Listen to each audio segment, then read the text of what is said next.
दोस्तों आप सभी को नमस्कार। तो अभी फिलहाल हम लोग के चैनल में एएसजी टारगेट टॉप में आप लोग देख रहे हैं कि लगातार वीडियो जा रहा है।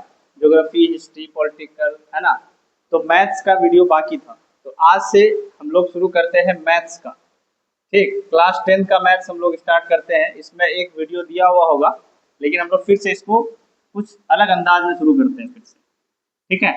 अब पहला आप लोगों का इसमें मैथ है, निम्नलिखित संख्याओं का एचसीएफ ज्ञात करने के लिए यूक्लिड विभाजन एल्गोरिथम का प्रयोग करना है। अब जैसे देखिए, यूक्लिड विभाजन में क्या है, ए बराबर क्या होता है, बी क्यू प्लस आर।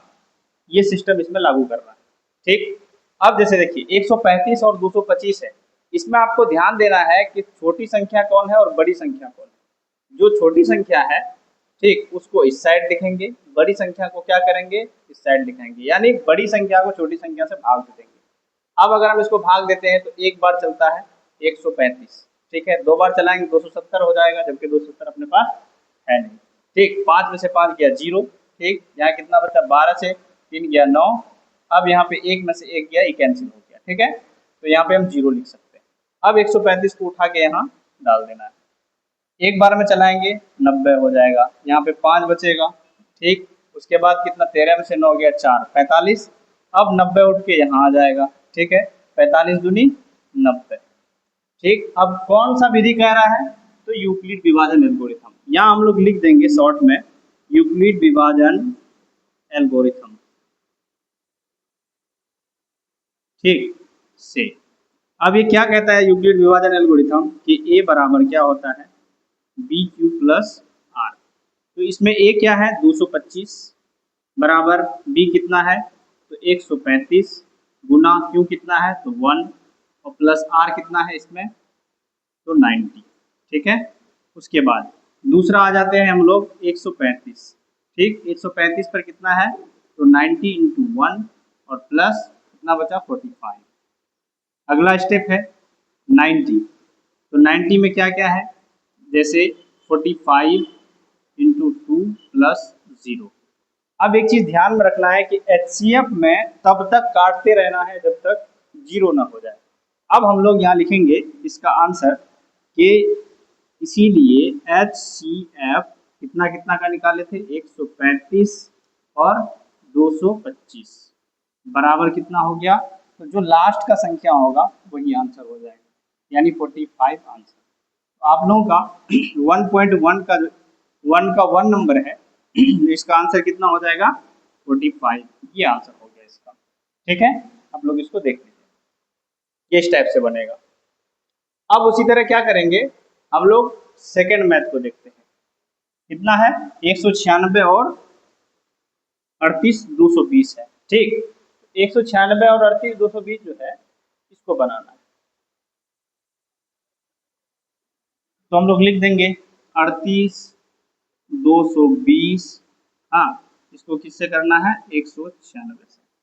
196 से जब इसको भाग लगाएंगे, एक बार लगाएंगे, ठीक, एक बार में कितना हो जाएगा, 196। अब इसमें घटा देंगे, 12 में से गया 6। अब इसमें कितना बचा, 7, 17 में से 9 गया 9, 8, 17, यहाँ 2 में से गया 186। अब बचा कितना, 2, यानी 1862। अब इसको हम 9 टाइम अगर चलाएंगे तो 196 इंटू 9 हो जाएगा कितना, कैलकुलेट कर लेते हैं। 196 इंटू कितना है, तो 9,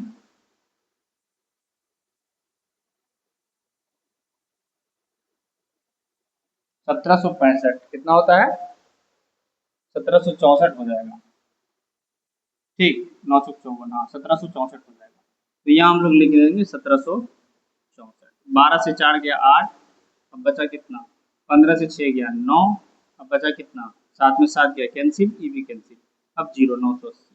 अब इसको हम लोग 5 टाइम अगर चलाते हैं तो ये हो जाएगा 980। ठीक, अब ये 980 कैंसिल हो गया। अब फिर हम लोग सेम करेंगे यूक्लिड विभाजन एल्गोरिथम से। यूक्लिड विभाजन एल्गोरिथम से क्या हो जाएगा, ए बराबर बी क्यू प्लस आर। इसमें ए क्या है, 38 220, 38 220। इसमें बी हो जाएगा 196, ठीक, इंटू क्यू क्या हो जाएगा 195, और इसमें ये हो जाएगा आपका r हो जाएगा क्या +0। इसीलिए हम लोग लिख सकते हैं HCF किसका किसका निकालना है, तो 196 और 38 220 बराबर कितना हो जाएगा, तो जिससे कटा है वही 196 ही होगा, इसका 196 इसका आंसर होगा। ठीक है, अगला मैथ देख लेते हैं हम लोग 867 और 255 का। ठीक, 867 और 255 का, इसको क्लीन कर देते हैं। 867 और 255। अब इसमें एक चीज ध्यान देने वाली बात है कि अगर हम लोग कभी कभी क्या करते हैं, जो फर्स्ट में रहता है हम लोग उसी से भाग लगा देते हैं, है ना। लेकिन यहाँ क्या है कि फर्स्ट में ज्यादा दिया हुआ है और सेकंड में कम दिया हुआ है। हम लोग को ये नहीं देखना है कि किधर ये वाले को हमेशा भाग देने की जरूरत नहीं है। हम ये बोले थे कि हमेशा बड़ी संख्या को क्या रखेंगे, बीच में रखेंगे, तो 876 हो जाएगा। अब यहाँ पे आ जाएगा क्या 255, इसमें कंफ्यूजन नहीं होनी चाहिए। अब इसको कितना टाइम चलाएंगे, 255 है तो अगर हम 2 टाइम चलाते हैं तो 450 होता है। अगर हम इसको 3 टाइम चलाते हैं तो 5 से 15 का 75 है, 765। ठीक, अब हम इसको 3 टाइम चला देते हैं। कितना टाइम, 3 टाइम चला देते हैं, 765 इसका हो जाएगा। 7 में से 5 गया 2, यहाँ हो जाएगा 0 1, यानी 102 बचा। ठीक, अब 102 को क्या करेंगे, ये 255 को उठा के यहाँ डाल देंगे। ठीक, 2 बार में चलाएंगे तो क्या हो जाएगा 204। अब कितना बचा 1, अब 5 में से 0 गया 5, यहाँ हो जाएगा कैंसिल। अब आ जाएगा 102 उठ करके यहाँ पे, 51 दूनी 102, ये कैंसिल हो जाएगा। अब हम लोग क्या करेंगे, फिर वही नियम यूक्लिड विभाजन एल्गोरिथम। ठीक, एल्गोरिथम से यूक्लिड विभाजन एल्गोरिथम क्या कहता है, a बराबर BQ प्लस R। तो a कितना है, फर्स्ट टाइम में यहाँ पे हम लोग देखेंगे 867। अब इसमें b हो जाएगा 255 इंटू क्या हो जाएगा 3 प्लस 102। ठीक, अब नेक्स्ट हम लोग देखते हैं क्या, a बराबर 255। ठीक, अब बराबर क्या हो जाएगा 102 इंटू 2 और प्लस 51। अब सेकेंड टाइम में यहाँ पे हम लोग देखते हैं कि कितना है 102। 102 को हम लोग जब देख रहे हैं तो 51 इंटू 2 प्लस 0। अब इसका HCF क्या होगा, तो हम लोग लिख देंगे, इसीलिए HCF कितना कितना का, तो 255 हाँ 867 बराबर कितना निकला, HCF कितना निकला, लास्ट में देखेंगे किससे घटा, तो 51 से। तो यही 51 क्या हो जाएगा, आंसर हो जाएगा।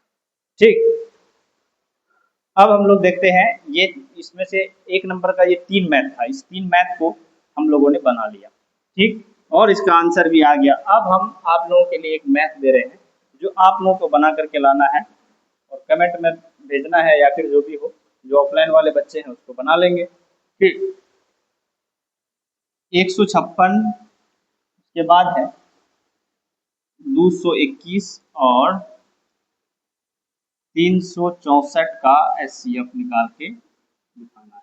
ठीक, HCF निकालना है, ये आपका HW। ठीक है, इसको बना के लाना है, ये अपने तरफ से इसको बनाना है। अभी उसमें देखिएगा कि जितना भी उदाहरण है, ठीक, उदाहरण का भी सेशन को हम लोग देखेंगे कि उदाहरण में जो जो सब मैं दिया हुआ है, क्योंकि अक्सर होता है कि बोर्ड में जो है, अक्सर बिहार बोर्ड में क्या करता है कि वो जो प्रश्नावली होता है, तो प्रश्नावली से ठीक हट करके भी कभी कभी क्या करता है, उदाहरण को ले लेता है। ठीक, और बच्चे सिर्फ सोचते हैं कि 1.1 में तो यही मैथ था। हाँ, और डाटा भी चेंज होता है, जरूरी नहीं है कि आपको 135 दिया हुआ है तो 135 या 145 हो सकता है, इसके जगह पे 225 के जगह हाँ 445 हो सकता है, कुछ भी वो डाटा को चेंज कर देगा। बस आपको समझना ये है कि ये मैथ बनेगा कैसे।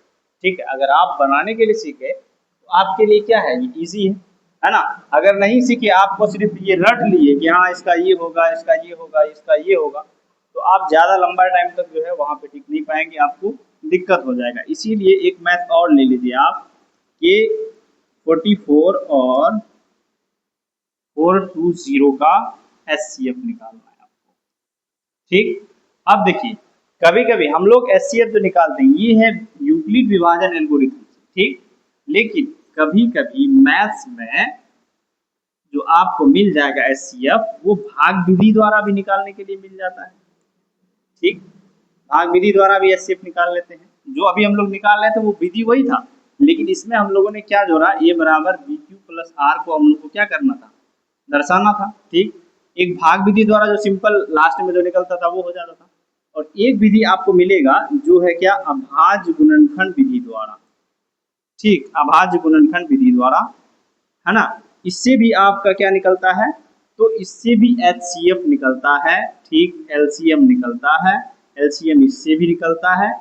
आप जो है अगर इसको नहीं जानते हैं तो आप मेरा अगला वीडियो में वहां देखिएगा, आपको एएसजी टॉप टारगेट में आपको मिल जाएगा, एजी टारगेट टॉप में उस तरह का वीडियो आपको मिल जाएगा जहां आवाज गुणनखंड जो है आपको भाग विधि द्वारा भी मिल जाएगा, आवाज गुणनखंड विधि द्वारा भी मिल जाएगा, जहाँ पे एचसीएफ और एलसीएम दोनों बनाया हुआ है। ठीक है, तो फिलहाल हम लोग बढ़ते हैं आगे की तरफ। इसमें दूसरा क्वेश्चन क्या है, हाँ 1.1 का दूसरा क्वेश्चन है कि दर्शाइए कि कोई भी धनात्मक विषम पूर्णांक, ठीक, 6q+1, 6q+3 और 6q+5 के रूप का होता है, जहां q कोई पूर्णांक है। ऐसे मैथ से बच्चे अक्सर फंसते हैं, उनको लगता है कि ये मैथ नहीं बनने वाला है, ये मैथ थोड़ा सा कॉन्सेप्शनल है ना, इसमें ध्यान देना है। ठीक, अब हम लोग इस मैथ को सॉल्व करते हैं। इसका सॉल्यूशन हो जाएगा, मान लिया कि ए कोई धनात्मक विषम पूर्णांक है, मान लिया कि ए कोई धनात्मक विषम पूर्णांक, विषम पूर्णांक, ठीक, और माना कि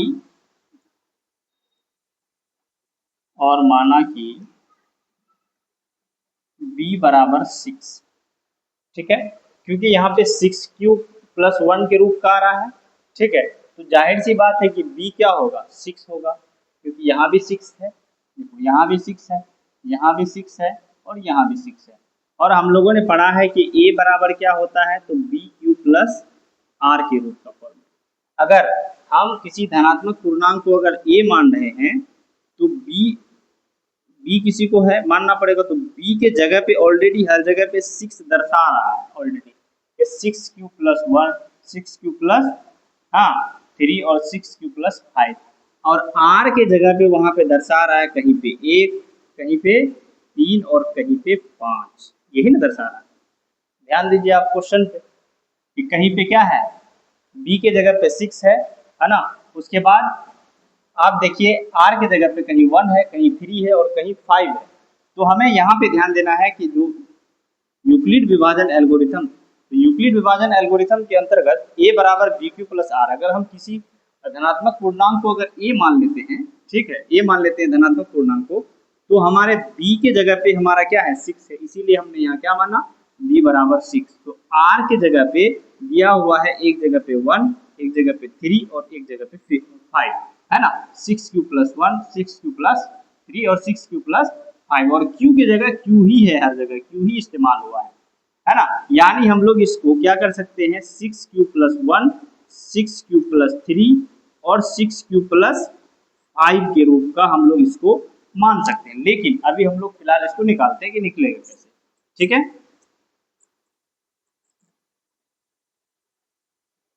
अगला देखते हैं इसमें क्या है।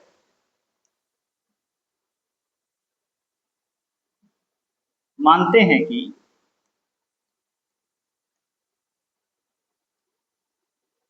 दी गई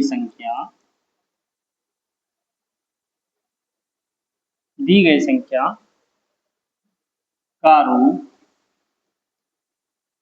6q+1, 6q+3 और 6q+5 के रूप का है। ठीक, ये रूप का है, ये है। ठीक है, अब यूक्लिड विभाजन परमिका क्या कहता है कि इसमें जो है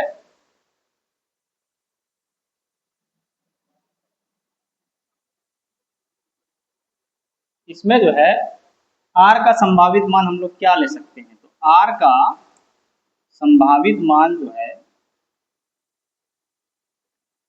हम लोग क्या क्या ले सकते हैं, तो एक बार 0 ले सकते हैं, 1 ले सकते हैं, 2 ले सकते हैं, 3 ले सकते हैं, 4 ले सकते हैं, 5 ले सकते हैं, 6 ले सकते हैं।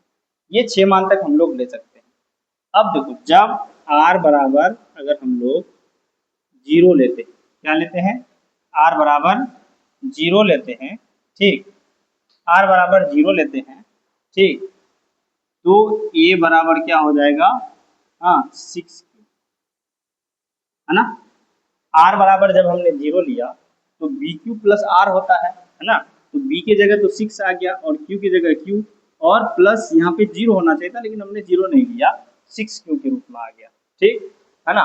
यानी हम इसको लिख सकते हैं 6 इंटू, अब q की जगह पे हम लोग इसको ले लेते हैं q का मान, हाँ 1, क्या ले लेते हैं, q का मान ले लेते हैं 1, ठीक है, तो q बराबर 1 हो गया, तो यहाँ हो जाएगा 6, ठीक है, क्या हो जाएगा 6। अब दूसरा लेते हैं, जब r बराबर जब हम इसको ले लेते हैं 1, तो यहाँ क्या हो जाएगा, a बराबर 6q प्लस 1, यानी 6 इंटू 1 प्लस 1, यानी 6 गुना 1 6 और 1 7 हो जाएगा। अब हम ले लेते हैं r बराबर जब इसको 2 ले लेते हैं, तो a बराबर क्या हो जाएगा 6q प्लस 2, यानी कहीं ना कहीं 6 इंटू 2 प्लस 2, हाँ 6 इंटू 1, हाँ 6 इंटू 1 हो जाएगा क्योंकि q का मान तो 1 नहीं है, 6 इंटू 1 प्लस 2 यानी 6 और 2 8 हो जाएगा।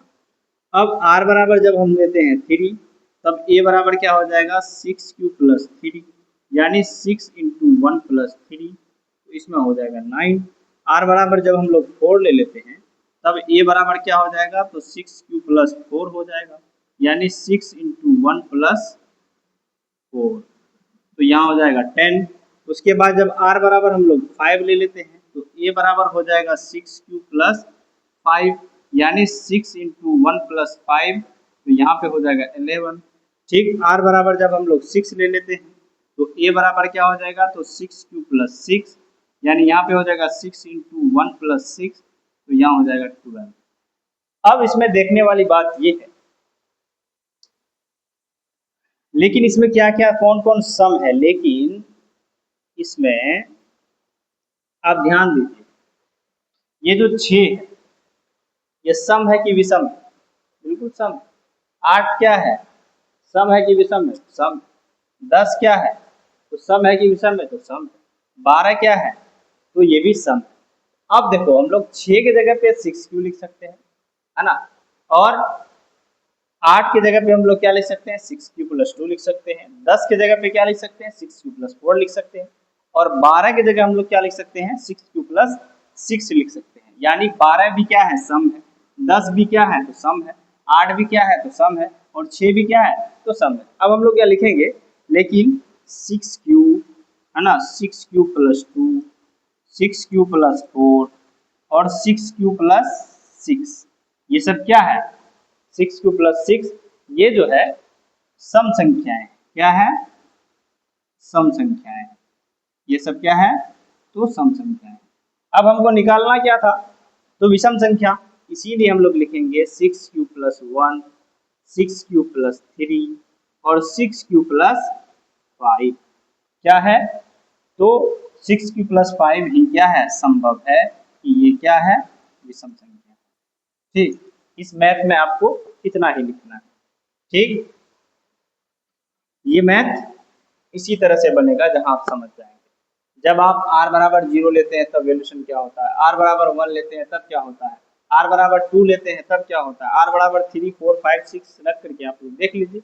उसी तरह से आपको पता चल जाएगा कि 6 क्या है, सम है, ये भी सम है, और ये भी सम है, और ये भी सम है। तो हमको विषम चुनना था, तो विषम जब हम 7 को चुनो तो 7 की जगह पे देखिए 6q प्लस 1 आ रहा है, हाँ 9 की जगह पे क्या आ रहा है 6q प्लस 3 आ रहा है, 11 की जगह क्या आ रहा है, तो 6q प्लस 5 आ रहा है। तो वहां तो वही चीज कह रही थी कि दर्शाइए कि कोई भी धनात्मक विषम पूर्णांक 6q प्लस 1, 6q प्लस 3 और 6q प्लस 5 के रूप का होता है। तो हम r का संभावित मान हम लोग क्या लेंगे, p बराबर 6 तक है, इसलिए हम लोग ने क्या किया, यहाँ पे 5 तक आ रहा है, इसलिए हम लोग 6 एक स्टेप बढ़ा और हम लोगों ने चेक कर लिया। तो चेक किए तो पता चला कि 6Q+2 और 6Q+4 या 6Q+6 ये सब क्या है, सम संख्या कैटेगरी में आ जाता है। लेकिन 6Q+1, 6Q+3 और 6Q+5 ये क्या है, विषम संख्या के कैटेगरी में आ जाता है। ठीक है, आई होप हमको लगता है कि समझ में आ गया होगा मैथ। अगला हम लोग देख लेते हैं तीसरा नंबर का क्वेश्चन देखते हैं। तीसरा नंबर का क्वेश्चन है, किसी परेड में, ठीक, किसी परेड में क्या है, 616 सदस्यों वाली एक सेना की टुकड़ी को 32 सदस्यों वाले एक आर्मी बैंड के पीछे मार्च करना है। दोनों समूहों को समान संख्या वाले स्तंभों में मार्च करना है। उन स्तंभों की अधिकतम संख्या क्या है जिसमें वो मार्च कर सकते हैं। आप लोग को इसमें सबसे पहले समझना है कि परेड क्या है। ठीक है, कुछ बच्चे तो समझते हैं, बहुत अच्छी बात है ना। उसके बाद मार्च करना, इसमें समझना पड़ेगा कि मार्च करना किसे कहते हैं। ठीक है, ये दो वर्ड पहले आप समझ जाइए।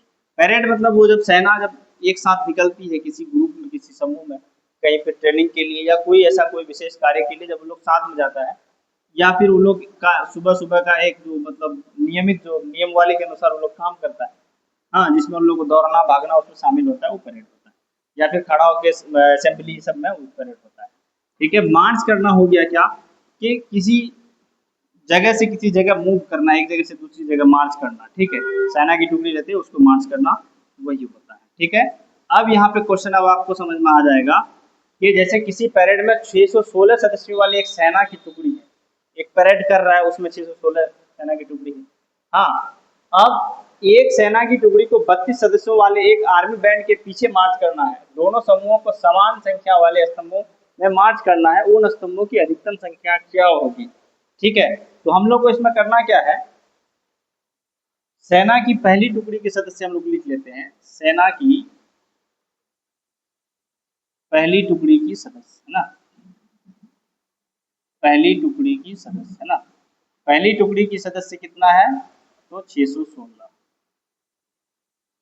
616। ठीक है, उसके बाद दूसरी जो है, इसकी दूसरी टुकड़ी जो है उसमें कितनी संख्या है, दूसरी टुकड़ी की सदस्य जो है 32 है ना। अब इसको करना क्या है, तो हम लोग इसका एचसीएफ निकाल लेते हैं। तो 32 इस साइड रहेगा, 616 है ना, यानी एक टाइम चलेगा तो 32 हो जाएगा। यहाँ पे 11 से 2 चला गया 9, अब बचा कितना, 5 से 3 चला गया 2, 296। अब हम इसको क्या करेंगे, हाँ, 9 टाइम से कर देंगे। 9 दिन 18 का 8 मेरा 1, 9 टाइम से होगा। इसको हम लोग कर देते हैं 32 गुना 8, 8 दूनी 16 का 56, 1 8 दूनी 28, 24 25 का 5 हमारा 256, और इसमें 32 जोड़ देते हैं, 2 8 5 3 8 288, हाँ, 9 टाइम में ही चल जाएगा। तो 9 टाइम में इसको चलाते हैं। हाँ, 9 दिन 18 का 8 मेरा 1, हाँ, 9 दिन 27 28 का 8 मेरा 2, 288, हाँ, 9 दिन 18 का 8 मेरा 1, 9 दिन 27 का 28। ठीक है, 16 से 8 गया 8, यहाँ बचा 0, यहाँ भी 0, यानी 8 बचा, तो 32, 8 चौके 32 कैंसिल है ना, यानी यहाँ पे हम लोग इसको कुछ नहीं लिख सकते हैं। ठीक है, ये कट कर देंगे, 8 चौके 32, यानी हम लोग इसको लिख सकते हैं कि 8 से डिवाइड हो जाता है।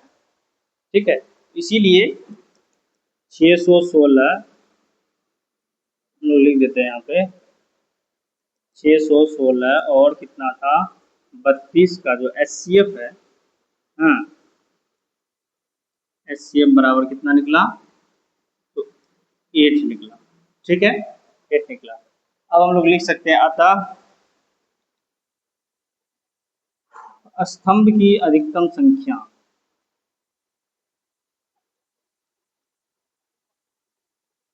अधिकतम संख्या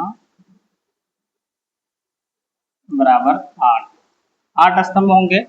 ठीक है, जिसमें सेना की दोनों टुकड़ियां, जिसमें सेना की दोनों टुकड़ियां, दोनों टुकड़ियां मार्च कर सकती। ठीक, दोनों टुकड़ियां मार्च कर सकती। ठीक है, अब इसमें जो है सेना की दोनों टुकड़ियां मार्च कर सकेंगी। हाँ, अधिकतम स्तंभों की संख्या कितनी हो जाएगी, 8 स्तंभों में बढ़ जाएगा। ठीक है, अब अगला मैथ देखते हैं हम लोग। तीसरा हो गया, चौथा मैथ देखते हैं। इसमें 5 ही मैथ है 1.1 में, है ना। और पांचों मैथ को आप लोगों को बढ़िया समझ ले रहा है, क्योंकि बोर्ड में पता नहीं कहाँ से पूछ देगा, कोई पता नहीं। यूक्लिड विभाजन प्रमेय का प्रयोग करके दर्शाइए कि किसी धनात्मक पूर्णांक का वर्ग। अब जो हम लोग पहले वो बनाए थे, हाँ, विषम संख्या, इसमें क्या मांग रहा है, वर्ग। किसी पूर्णांक m के लिए 3m या 3m+1 के रूप का होता है। ठीक है, मैथ्स बिल्कुल उसी तरह है ना, इसको बस थोड़ा सा समझना है। अब हम लोग लिखेंगे मान लिया कि a कोई धनात्मक पूर्णांक है। ठीक है, मान लिया कि a कोई धनात्मक पूर्णांक है। ठीक, ये कोई धनात्मक पूर्णांक है। ठीक, अब b बराबर इसमें क्या मान लेंगे, तो b बराबर 3 मान लेंगे, क्योंकि देखिए b के जगह पे क्या है 3, देखिए 3 है ना, तो b बराबर क्या मान लिए, 3 मान लिए। ठीक है,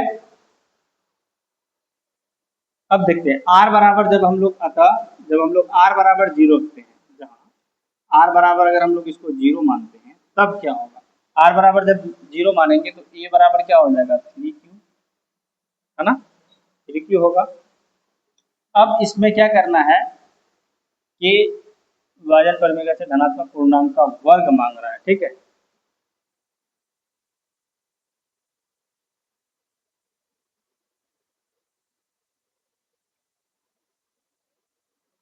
इसको हम लोग क्या कर देंगे, वर्ग कर देंगे, यानी ए स्क्वायर अब हो जाएगा, ए स्क्वायर बराबर क्या हो जाएगा 9, या इसको हम लोग ऐसे भी कर सकते हैं, ए स्क्वायर बराबर हो जाएगा 3 क्या 9 क्यू स्क्वायर होगा, 9 क्यू स्क्वायर के रूप का होगा। ए स्क्वायर बराबर क्या हो जाएगा 9 क्यू स्क्वायर। ठीक है, अब 9 क्यू स्क्वायर को हम लोग क्या लिख सकते हैं, इसको हम लोग लिख सकते हैं 3 × 3 क्यू स्क्वायर, ऐसे लिख सकते हैं, 3 × 3 क्यू स्क्वायर के रूप में लिख सकते हैं। अब जब हम लोग इसको r बराबर क्या ले लेते हैं, जब r बराबर अगर 1 ले लेते हैं, तो यहाँ पे क्या हो जाएगा कि a बराबर 3q+1 के रूप का होगा। अब हम इसको स्क्वायर करते हैं तो क्या हो जाएगा, ए स्क्वायर बराबर, है ना, अब इसमें देखो 3q+1 का जब स्क्वायर हो जाएगा तो ये टूटेगा, इसमें ए स्क्वायर ए प्लस बी का होल स्क्वायर में टूट जाएगा, तो ए स्क्वायर हो जाएगा 3q² प्लस 2ab और प्लस क्या हो जाएगा, तो b स्क्वायर हो जाएगा।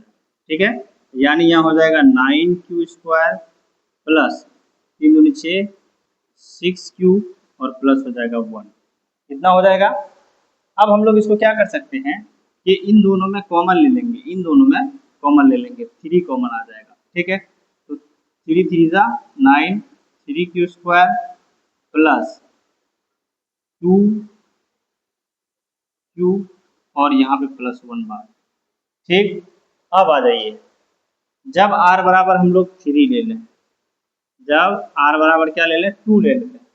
ठीक है, जब r बराबर हम लोग 2 ले लेते हैं तब क्या हो जाएगा, a बराबर हो जाएगा 3q + 2, यानी अब इसको a स्क्वायर करेंगे तो 3q + 2 का स्क्वायर हो जाएगा, यानी 3q², हाँ, प्लस 2ab और प्लस b², यानी यहाँ हो जाएगा 9q² प्लस 12q और प्लस 4। देखिए ये जो है ये a + b के होल स्क्वायर के रूप में टूट रहा है यहाँ। ठीक है, इसीलिए हम इसको लिखे 3q² प्लस 2ab, होता है ना 2ab, तो 2a ये हो गया, b ये हो गया, इसलिए 2ab और प्लस b²। अब हम इसको निकाल दिए बाहर, 3 का स्क्वायर कितना होता है 9, q का स्क्वायर q होगा, प्लस 2 × 3 6 6 × 2 12 हो जाएगा, 3 दूनी 6 6 दूनी 12q हो जाएगा, प्लस 2 का स्क्वायर कितना होता है 4। अब इसमें हम कॉमन देखेंगे, इसमें और इसमें कॉमन देखेंगे तो 3 कॉमन दिख रहा है, तो 3 3 जा 9 3q प्लस 3 4 जा 3 चौके 12, है ना, q और प्लस क्या हो जाएगा 4, इस टाइप से। या इसमें हम लोग एक चीज और कर सकते हैं, एक स्टेप इसको और आगे ले लेते हैं।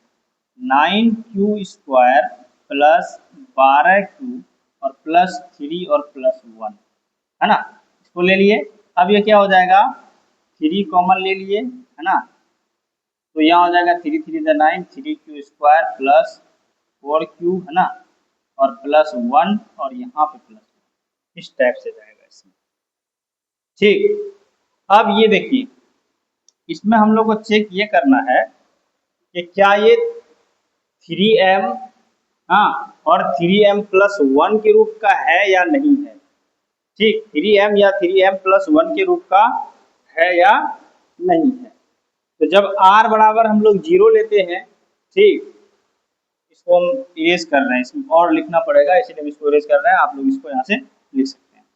जब हम लोग क्या कर रहे हैं, r बराबर 0 ले रहे हैं, जब r बराबर 0 ले रहे हैं, ठीक है, तो a² बराबर क्या हो जाता है, तो यहाँ पे आपका हो जाएगा 3m, जहाँ क्या हो जाएगा कि m बराबर, हाँ, 3q² के रूप में आ रहा था।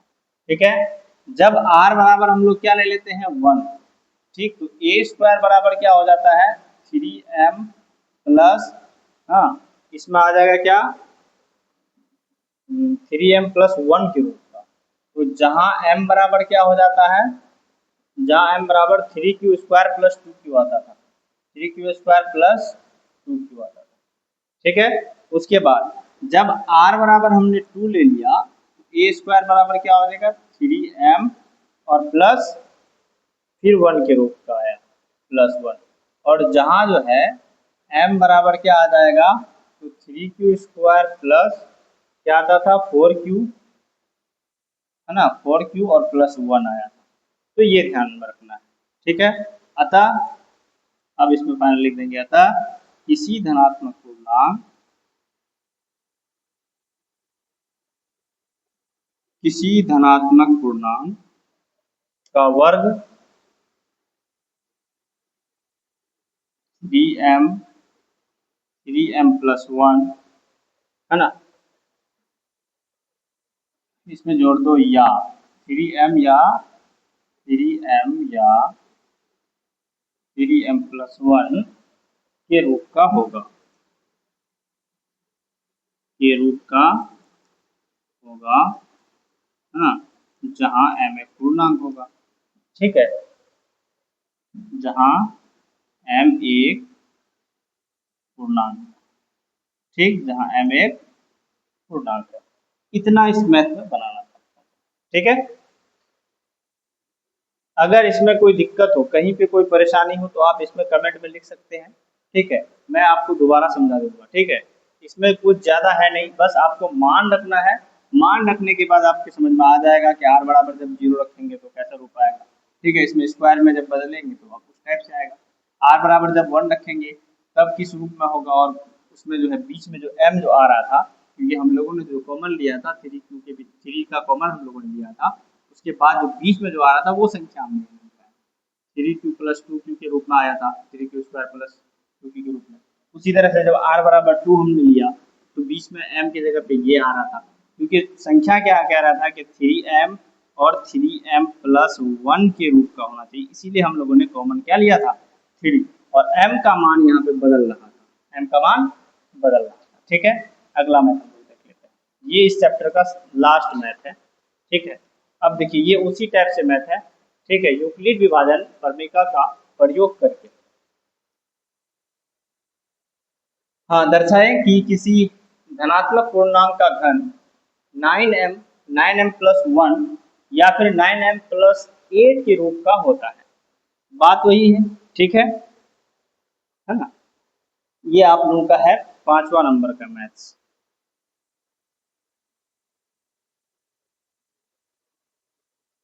इसमें ले लेते हैं, माना कि m बराबर 1। ठीक है, माना कि m बराबर 1 ले लिए। ठीक है, माना कि m बराबर 1 ले लिए। ठीक, अब देखिए, अब इसमें हम लोगों को क्या लेना है, a क्यूब, या फिर हम लोग इसको और एक तरीके से बना सकते हैं कि जैसे माना m बराबर 1 ले लिए, है ना, और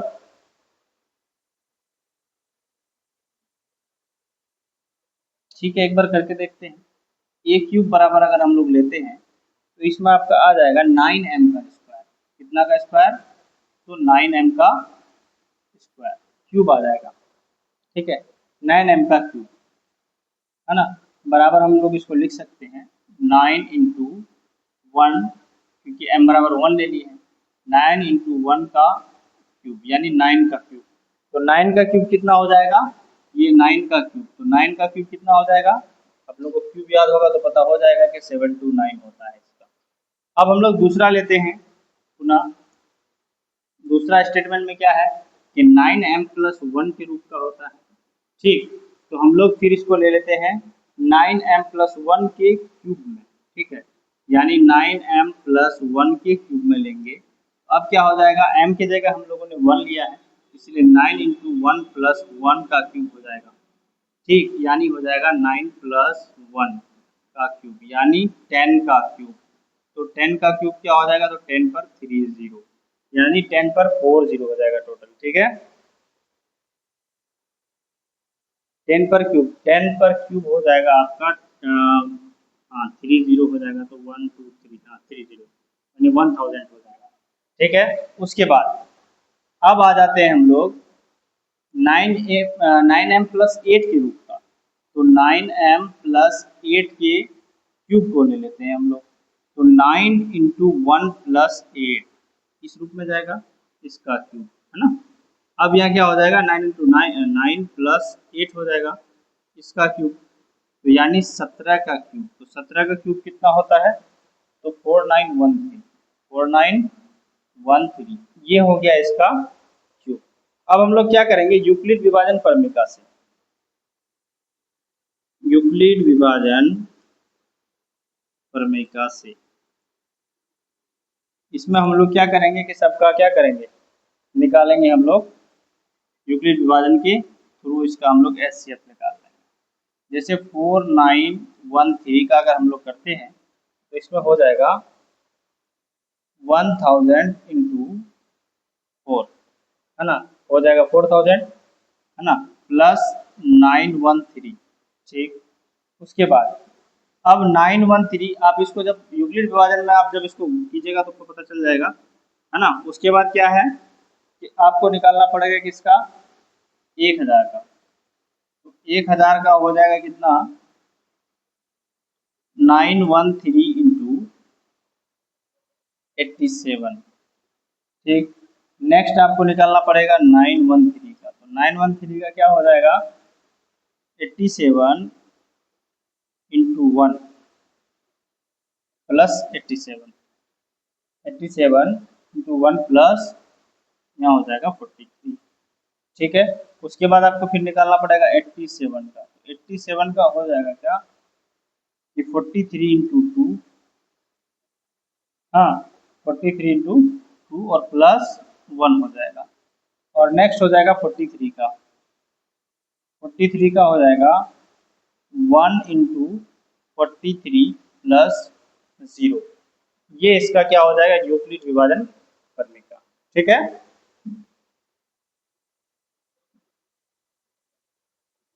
हाँ अब हम लोग लिख सकते हैं कि अतः यूक्लिड विभाजन परमिका के आधार पर, अतः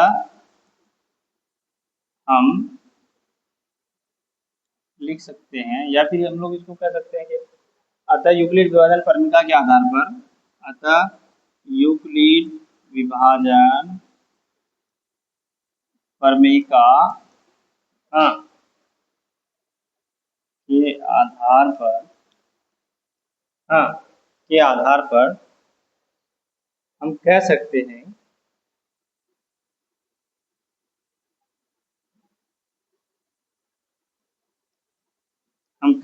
हैं कि हाँ किसी भी पूर्णांक का जो घन होता है, ठीक है, हम कह सकते हैं कि 9m प्लस 1 या 9m प्लस 8, हाँ, घन पूर्णांक का, हाँ, घन पूर्णांक का हाँ, रूप है, धन पूर्णांक का रूप है। इसको अगर हम लोग थोड़ा सा और इसको जैसे हम लोगों ने स्क्वायर वाला में निकाला तो उसको उस ट्रिक से भी निकाला जा सकता है। ठीक है, और हम लोगों ने क्या किया, इसको शॉर्टकट चुन लिया। तो शॉर्टकट चुना तो पता चला कि इसका एचसीएफ क्या निकलना है, निकल के 1 आ रहा सामने, है ना। तो इसीलिए हम लोग कह सकते हैं, क्या था, यूक्लिड विभाजन प्रमेय के आधार पर हम कह सकते हैं कि 9m प्लस 1 या 9m+8 क्या है, धन पूर्णांक का रूप। ठीक है, तो इसमें 5 ही मैथ्स था, है ना, और पांचों मैथ्स इसमें से बन गया है इसमें। हाँ, अब हम लोग नेक्स्ट वीडियो में आएंगे हम लोग। तो नेक्स्ट वीडियो में आपको मिल जाएगा 1.2 का मैथ्स। ठीक है, 1.2 का मैथ्स बिहार बोर्ड। ठीक है, और जिस किसी को भी इससे रिलेटेड अगर कोई क्यूरी रहे, ठीक है, कोई अगर क्वेश्चन रहे, तो वो कमेंट बॉक्स में अपना क्वेश्चन टाइप कर सकते हैं कि हाँ इसमें हमको ये दिक्कत है, समझ में नहीं आया, या ऐसी कोई भी बात। ठीक है, मिलते हैं फिर। और आप लोग को अगर वीडियो अच्छा लगा हो तो थोड़ा सा लाइक वाइक भी कर दिया कीजिए। धन्यवाद।